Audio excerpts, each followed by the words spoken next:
basically, I think with the COVID-19 pandemic, it has created this situation where every business leader has this renewed concern for how the organization would continue to operate. If an unforeseen occurrence like this happens. So the question here is, how have emergency response plan, IT disaster recovery plans changed? Even with the COVID, how has it impacted them? How have they changed?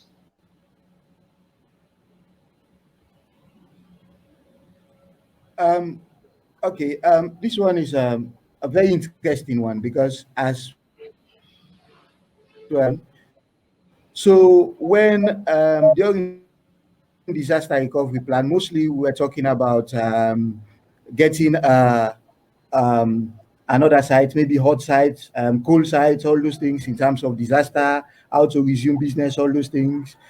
And it is very interesting because most time when we do this disaster recovery plan, business continuity and disaster recovery, we overlook like the people that operate these things as well, and we don't take them into consideration that much. And we look again at pandemics such as this one. People, we've never foreseen this one. So we always talk about off-site location, cold sites, all those things in terms of preparedness. Now, this COVID-19, it has taught us some lessons we need to understand. Like number one, business continuity plan should include, I think, extensively about implement remote access infrastructure. I think in remote access, in the point that your VPN should be so strong, by the way, virtual private network, where people should be able to access the network irrespective of their location. I think the COVID-19, they've brought that out, and I think we should look into that as well. And again, the other area we should look into, how to empower our staff in terms of internet access availability. How do we make use of them? How do they access the system wherever they are? Because some people are caught up, like some people are caught up in other parts of the world, which is not their original location where they're supposed to be.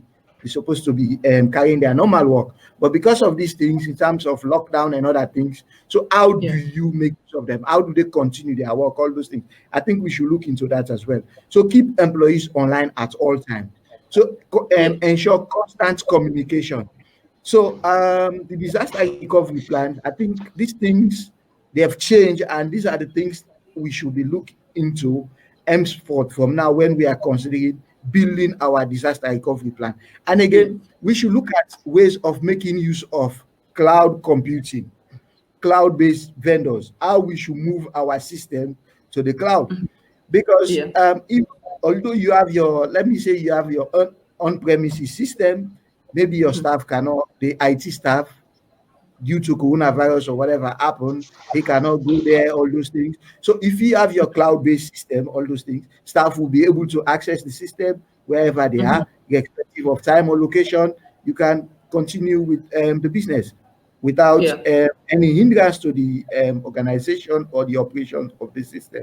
So that's what I think for this, my answer to this question.